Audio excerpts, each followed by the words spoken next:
This is Liberty Law Talk, part of Liberty Fund's online library of law and liberty. Your host is Liberty Fund Fellow Richard Reinsch.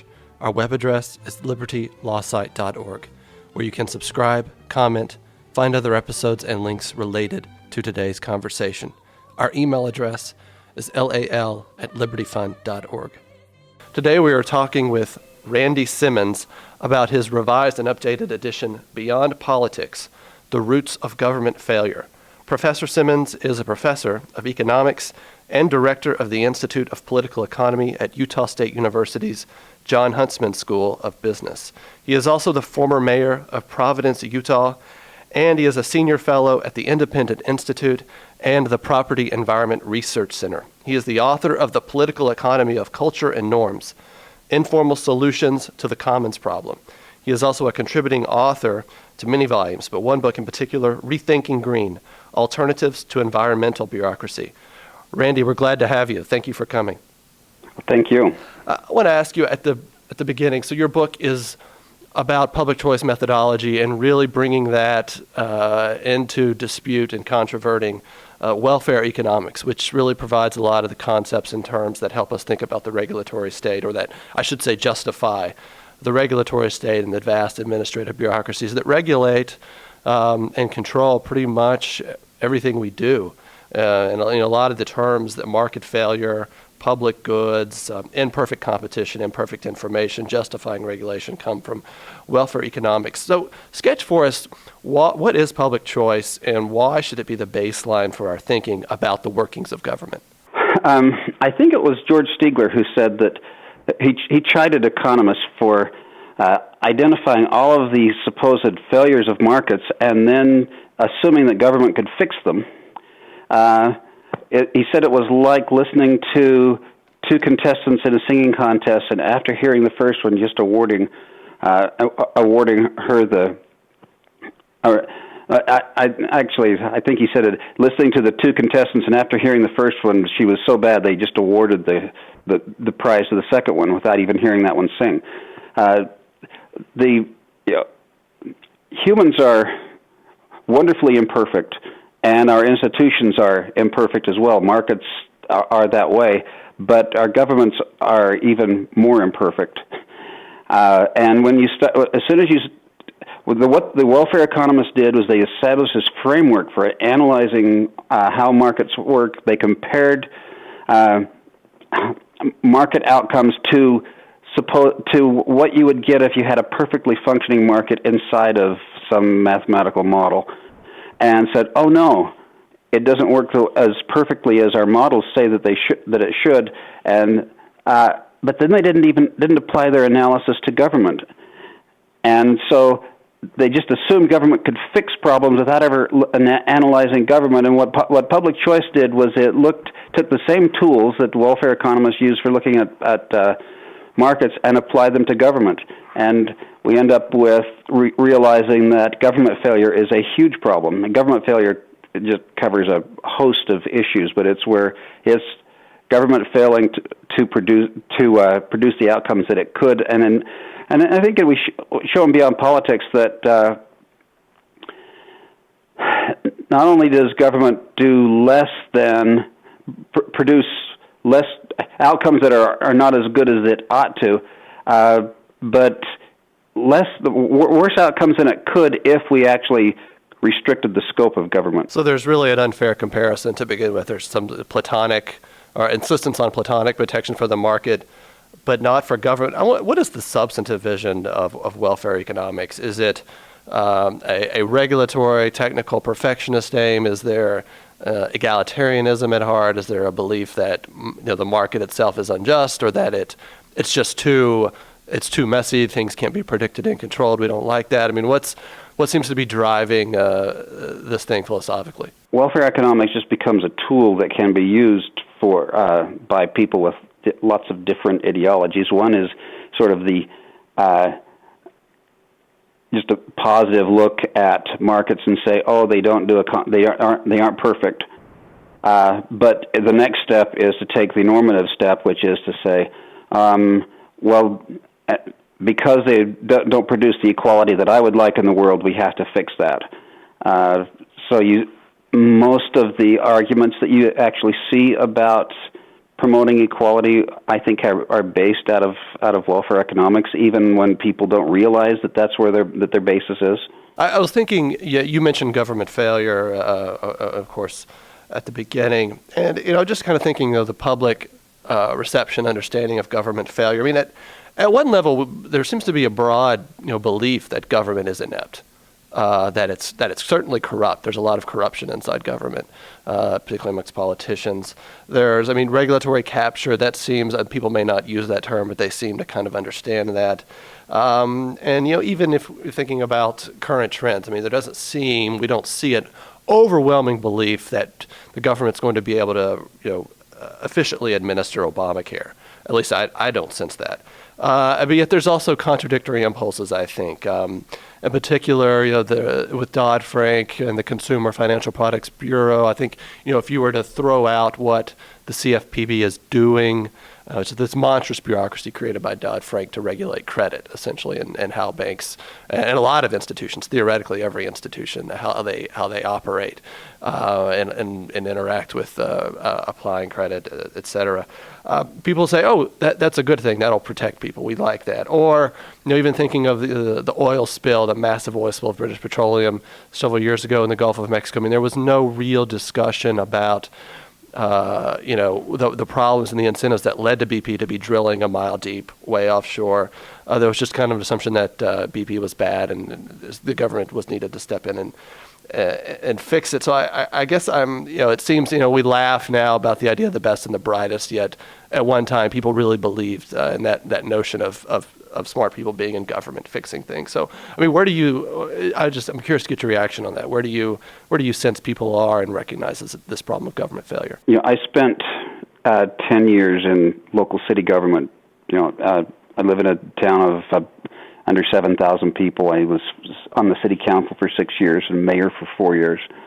And I was always amazed at how people would come saying, there's this problem in my life, in my neighborhood, fix it for us. There ought to be a law, sort of knee-jerk reaction to things around them, instead of, well, just for example, someone, would come to me and say, my neighbor's dog is barking and it's bothering me. And my first response was always, well, have you talked to your neighbor? Oh, no, I couldn't do that. He might get upset at me, but you can go do it for me. Just something as simple as that, I think, illustrates why we so easily say, oh, the financial system had problems, let's fix it by more regulation. It's just sort of this automatic, let's not take personal responsibility for stuff we're doing, let's have government fix it. And as soon as you have a let's have government fix it attitude, then it's easy to get to something like Dodd-Frank, which, if I do a third edition of the book, there will have to be a financial institutions chapter. Yes. Because my understanding of Dodd-Frank is that Dodd-Frank really helps the really big banks, as a public choice analyst would have predicted. It had very little to do with actually improving credit, but a whole bunch to do with restricting competition and protecting the position of those who are really good at lobbying. I was going to talk with you briefly about some other concepts in public choice and thinking about current regulations, but I think we should also spend time and talk about the great economist James Buchanan, who was a pioneer in this field and who passed away yesterday. And I know that this is someone who's meant a lot to you. So I was just going to ask you to talk about him and his life and work in this regard. Yeah, my undergraduate degree was in political science, just a behavioral standard political science degree. I knew nothing about economics. I had taken one economics course and gotten a C in it. I thought it was terrible. I went to graduate school in political science, and the very first book I read was a book that had just come out by Jim Buchanan, a collection of his essays called Freedom and Constitutional Contract. And it was, you hear about a light coming on. Well, that's how it felt like. I suddenly saw the world through an entirely different lens than I had ever thought of before. And Buchanan's book was, for me, the most important thing I read in graduate school. It was the most important direction-giving set of essays that I had read, and it was, I didn't read the more famous book, the Calculus of Consent that he wrote with Tulloch for years, but I didn't read it until years later, but he had a huge impact on my thinking about how the world worked. And what he did, along with Gordon Tulloch, is they started a research agenda about how governments work, and thinking about government as being able to look at government through the lens of economics. Specifically, they were looking at issues of Buchanan's real interest was looking at issues of exchange, thinking of politics as a system of exchange, just as markets are a system of exchange. But then you start seeing all of the issues that flow through government. He once was asked, I believe, if public choice was a conservative agenda, and he said he didn't think it was. He thought it was just an agenda of looking at taking a non-romantic view of how government works. Thinking about my own career and that of many other people I know, there's probably nobody who had a bigger effect than Buchanan, and I think on an entire profession. He and Tulloch took ideas that were floating around before they started to write together, and then as they wrote individually also, and coalesced them into something that was a very wonderful, I think, project. When they first started meeting with other people who had similar agendas, they put together a book of essays on the theory of non-market. He later said it was such a clumsy title that we had to figure out something else. Theory of non-market decision-making, I think is what it was. Yes, I was trying to, that's right, yeah. And that is really clumsy, isn't it? And there was a group of them who met to read and talk about each other's papers, and it was out of that group that they came up with the name public choice. Economics is the study of private choices, and public choice is the study of public choices. The people who were around that table, Bill Riker, Eleanor and Vincent Ostrom, Buchanan and Tulloch, probably Bob Tallis and a few others, Bill Mitchell, who was my mentor in graduate school, and for much of the rest of my career, he and I wrote the first edition of Beyond Politics together. I think Bill was the one who came up with the name Public Choice, but it was that small group of people who then sort of went out and populated academia in ways that really changed the face, I think, of a profession. Political scientists looked at it as sort of an economic imperialism. Economists showing up in their territory, and many political scientists still object to it, but it really has, I think, permeated even political science, not just economics. Certainly, I think Buchanan's work, at least what I've read, and I really focus on, is thinking about, I'll say, constitutionalism and constitutions and contracts. He's actually, in many ways, making explicit what was implicit in the political science of certainly key founders, key framers of our constitutional order, and I think that's has been tremendously beneficial, and to remind people, why we have this compound government, why we have federalism, separation of powers, why they insisted on the rule of law, supermajority provisions, and all of that had been kind of forgotten in the mau of democratic centralism that's really pervaded our government in the 20th century. I want to move to perhaps another famous economist, Vernon Smith. You lead off your book with a Wall Street Journal article from some years ago, in which they were asked several Nobel economists this question, quote, "In what sphere of life, if any, do you think it most important to limit the influence of market forces?" And they all respond with some version of, well, this, and this, and this, and it's quite substantive how the government needs to respond. But here's Vernon Smith's quote, answer to this question. What's fear? None.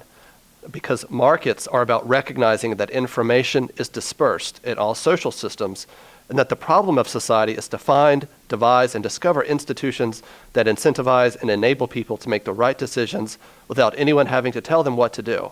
The idea that market forces should be limited stems from fundamental error.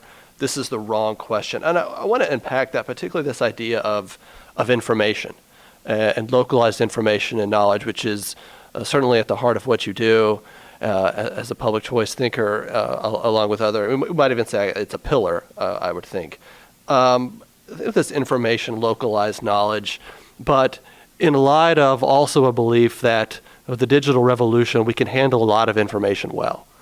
We can disperse it, we can allocate it, analyze it, and apply it and make people's lives better. I mean, this seems to be part of actually Obamacare, in particular one significant piece of that, which is the Independent Payments Advisory Board, which has received a lot of attention because of, there seems to be really no check on what they do, at least from Congress. They're an independent board.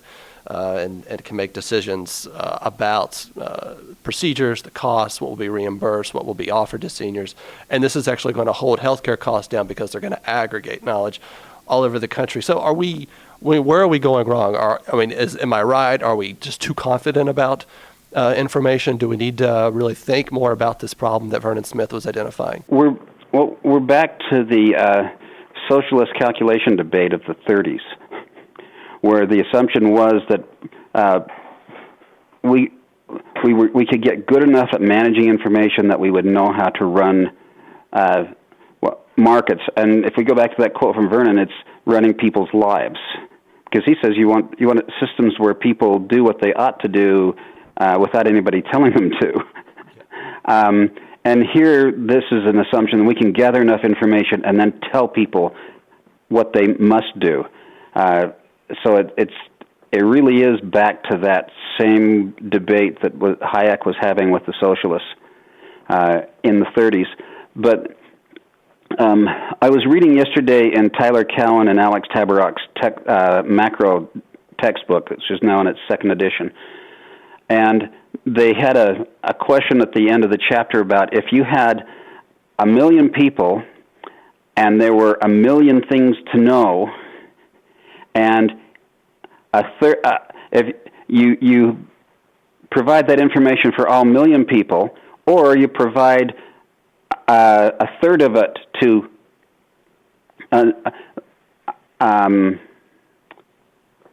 you divide that population into thirds, and provide them different pieces, which would be the more vital system. And the idea that you take 1 million people and they know 1 million things, that may be great, but if you divide that information among lots of people, then what happens is that you get this sort of explosion of ideas and of information that comes because you have all these different minds working in different areas, not just the same area. And I think that's one of the problems with the Obamacare, is that the assumption that you can, one of the problems is you try and centralize knowledge, you're going to reduce the knowledge that you have. Because, even with our modern computer systems and big data analysis, you have to decide somebody has to decide what information you drop along the way in order to come to conclusions. And as soon as you start putting it into a computer program, then there are things that get systematically dropped.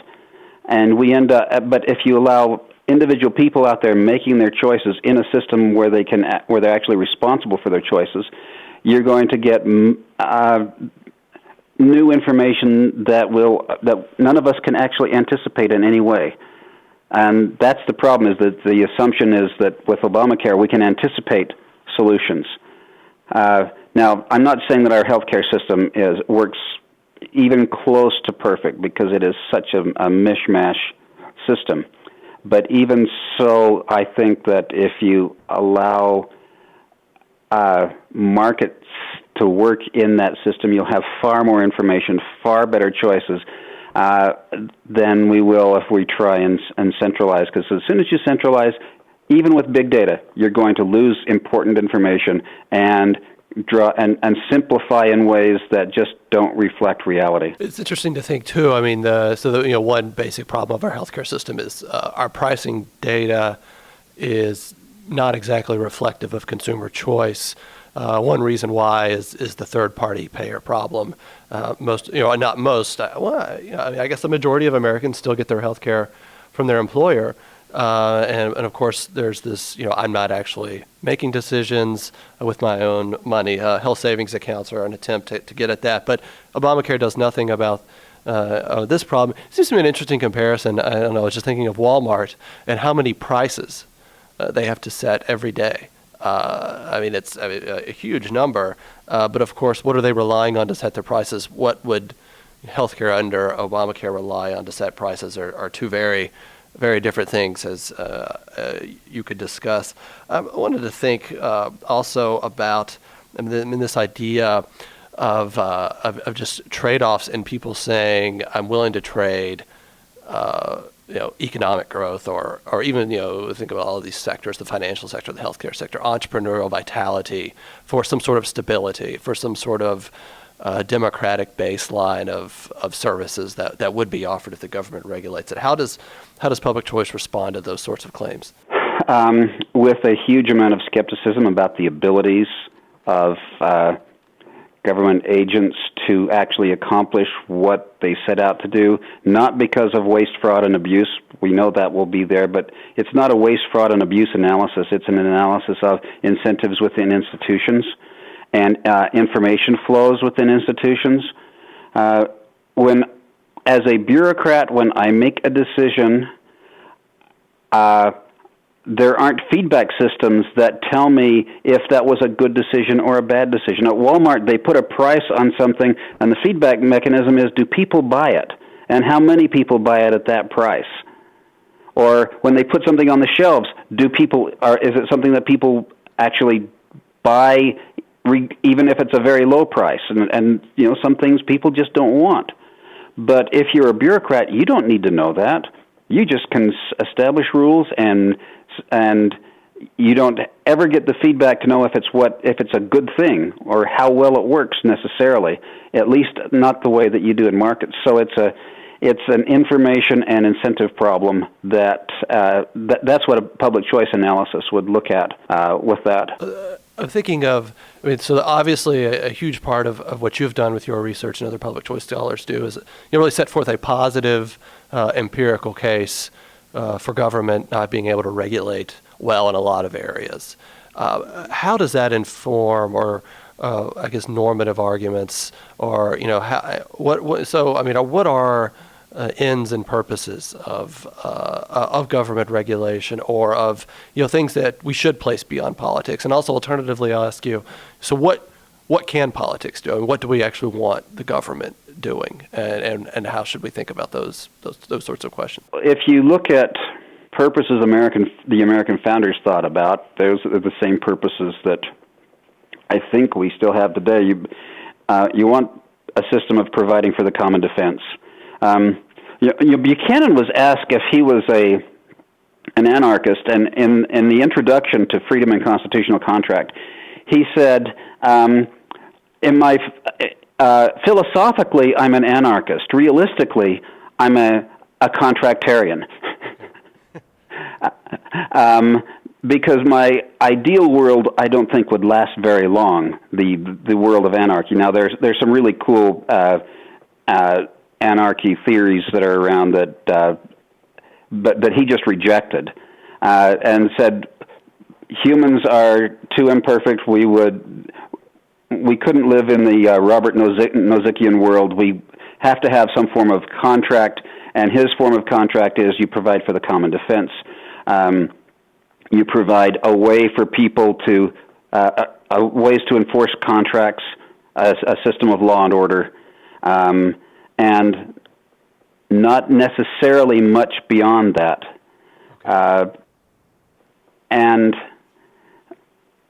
But notice that you mentioned positive and normative.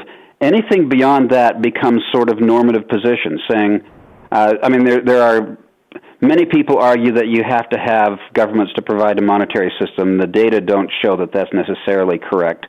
but that's a standard assumption. That providing public goods and controlling negative externalities is generally viewed as a useful purpose of government, but if we look at things like at the environment and the understandings we've now gotten from free market environmentalism, that argument doesn't push very far positively. It pushes a long ways normatively by people who believe that we need to be controlling other people's uses of the natural world around us.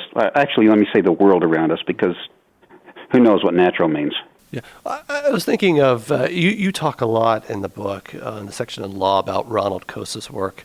And I think kind of this, everyone understands, I think there's a general belief, although I guess there's a lot of polling data that's disconcerting about, people preferring socialism or thinking socialism.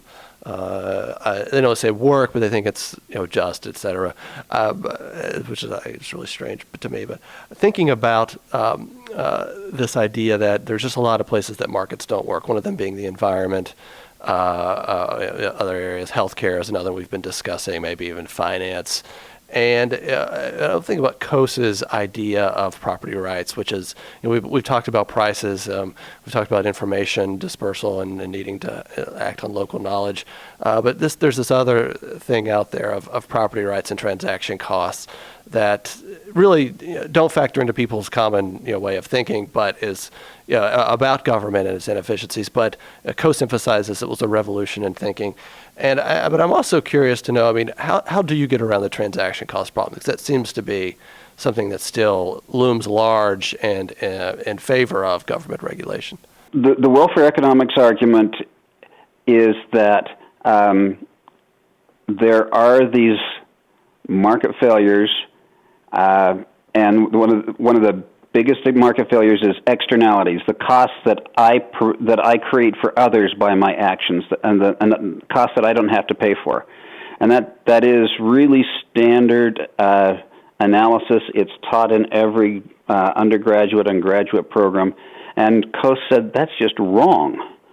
That any externality problem is a problem of property rights. Should A be allowed to harm B, or B allowed to harm A? What are the property rights arrangements between them? One of my favorite examples from my time as mayor was my city starts in the valley floor and then goes up to the sort of the foot of the mountains, and as you approach the foot of the mountains, it just gets higher, and the area is called it's a bench. And the reason for that is because there was once this huge inland sea here, and the benches are different levels of the shoreline. This is in northwestern Utah? Uh-huh. Okay. So this woman lived off the bench, off of both levels of benches actually, and there was a proposed development up on the bench, and she was upset that traffic would be coming down past her street, and she said she always prefaced her comments in city council meeting with, well, I'm a PhD economist, and this is a perfect example of you imposing a negative externality on me. And I said to her, so have you ever heard of Ronald Coase? He would suggest that externalities are two-way, that if you weren't there would be no externality, right? So do you actually own the road? Maybe you're the one causing the externality for the people who want to build a new home. She didn't like that. Of course, she hadn't voted for me, I know, so I wasn't losing a vote by... And every vote counts, right? Yeah, but the idea that it's unclear who truly has the right in that case, because she didn't own the road. And if she owned the road, there wouldn't be any externality, because if people who wanted to use her road would have to pay her for it, or she could exclude them from it.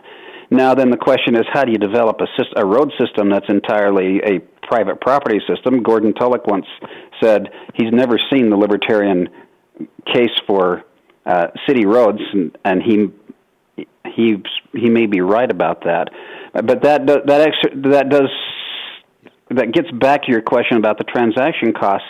How do you get negotiations between all of the people who want to build up on the bench and all the people who already live down in town when you don't have clear property rights? And Kosa's point was it's the transaction costs that we should be looking at, and that if there is a role for government, it's to be reducing the transaction costs. The role for government is not necessarily to be controlling the externalities, it's to make it possible for people to actually negotiate the solutions to their problems.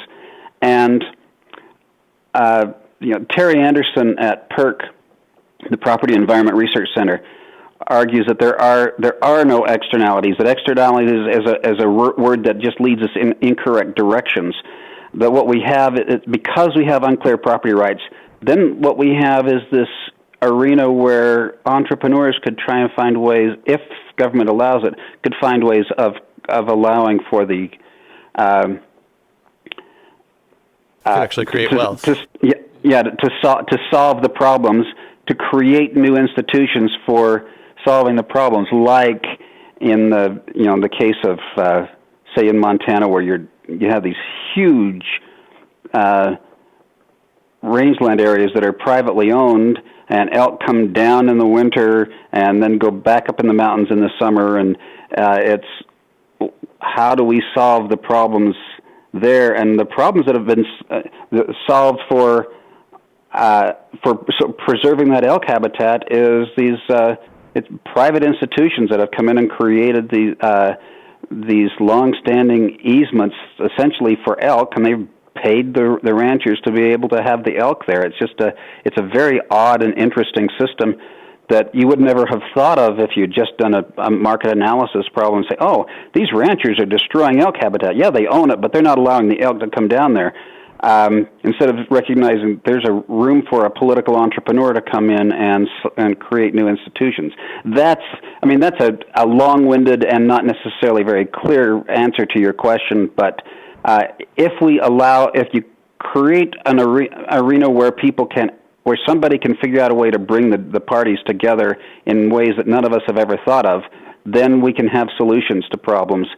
It seems to me interesting because I've been thinking, and it seems to me it's still in the early stages, but with the advent of health savings accounts, the first introduction of giving a lot of people a lot of consumer choice in healthcare, you are seeing hospitals and ambulatory surgery centers and doctors put forward their pricing data on their website, or contribute to clearinghouse websites where you can go get pricing data and see the absurdity of this pricing problem. It seems to me that continues to develop if we allow, or if we were to move in that direction for healthcare. It won't if we really do institutionalize Obamacare and really develop that legislation. Of course, there's so many other problems that will make it difficult to implement Obamacare. But also, as I was listening to you talk, so something that goes on every few years, or we up the CAFE standards, we up the emissions requirements for automobile makers, and less and less emissions, and there are all sorts of problems that are created by that. Although it does make the air cleaner. That is one thing. So, but how? Think about the transaction cost there, and so what you're in applying what you're saying. We should actually incentivize companies to reduce emission standards in other ways besides just a tax or a command control regulation. So, I guess I'm just, how would you handle that, or how do you think would be a good way to handle that? Well, CAFE standards are a really inefficient way of reducing air pollution. For one thing, you're telling somebody in North Dakota that their car has to have the same standards as a car in Southern California, where there are. So one place you don't have enough population to cause any problems at all, and the other place you have lots of people with their automobiles producing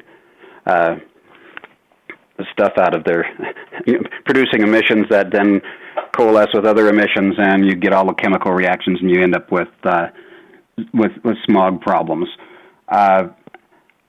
And so just increasing emission standards don't do anything about people's driving habits. It doesn't affect it's a very, very costly way to achieve sort of small increments in improvements.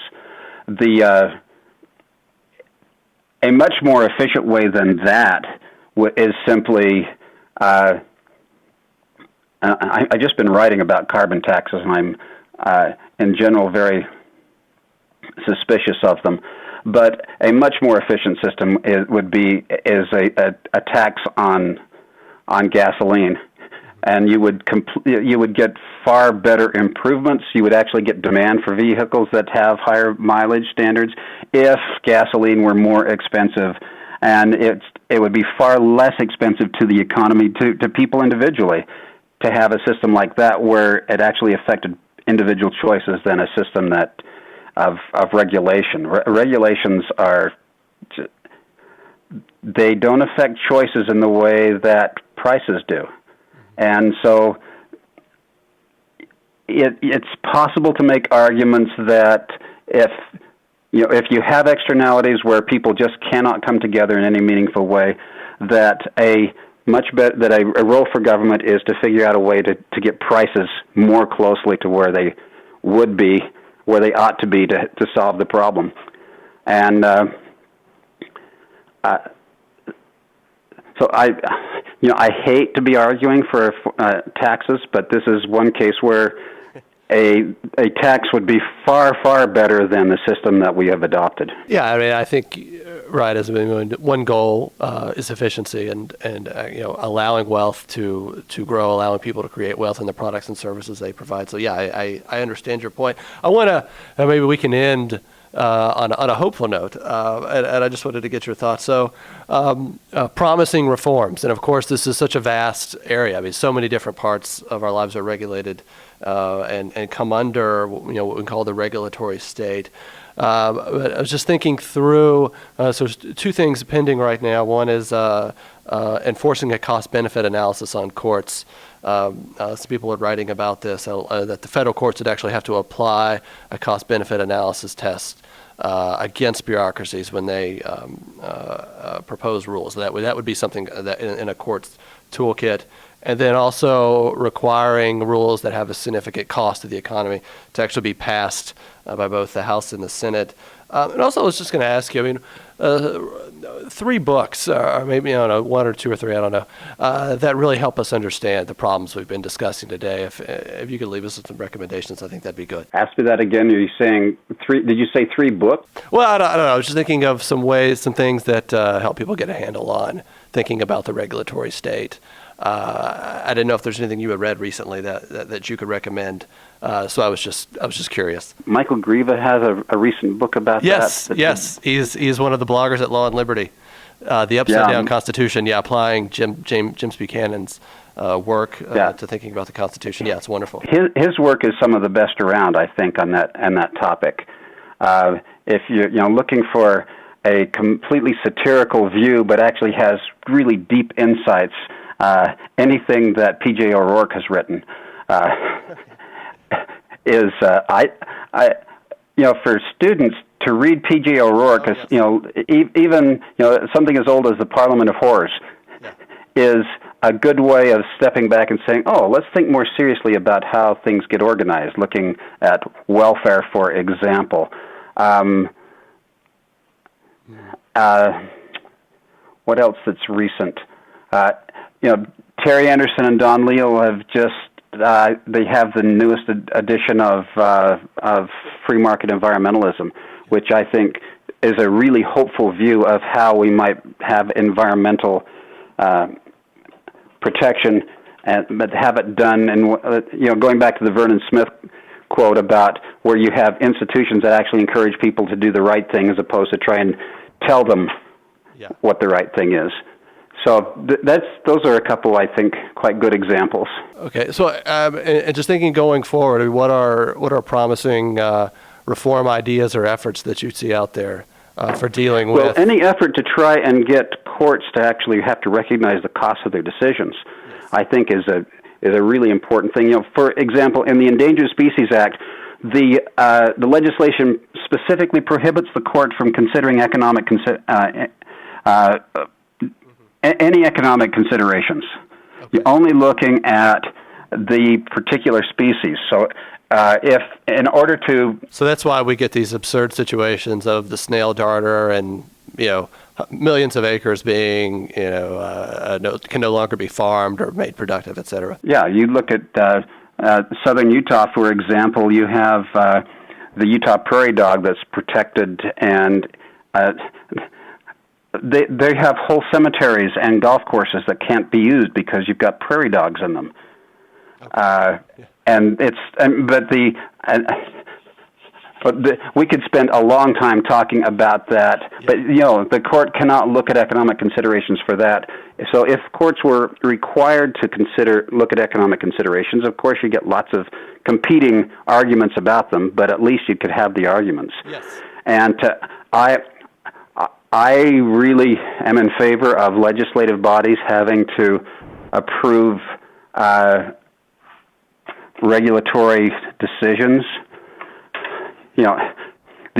Just because once the legislative body says, here's the law, let's create this new law that does X. Well, it can't do X unless you have a whole bunch of regulations that put X into place, and it's the design of those regulations that really are going to create costs.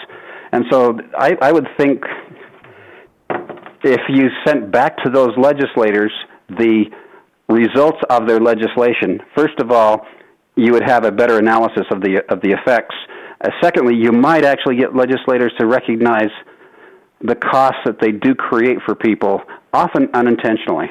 Yeah, no, that I keep thinking about. So, what are the types of arguments you could see? Getting into the battle of dollars and how you weigh an economic regulation. Seems to me that's even to bring that conversation forward and make it public and make it part of deliberation. The way we think about the regulatory state would be a positive thing. I would think. I was just. I guess we can end. I will mention the book is Beyond Politics: The Roots of Government Failure. Randy, I've really enjoyed talking with you about your work and public choice theory and understanding more about how to think about this problem of the regulatory state. Thank you. Well, thank you. This is your host, Richard Reinsch, and you have been listening to a podcast that can be found at libertylawsite.org, where you can subscribe, comment, and find other episodes and links related to today's conversation. Our email address is lal@libertyfund.org.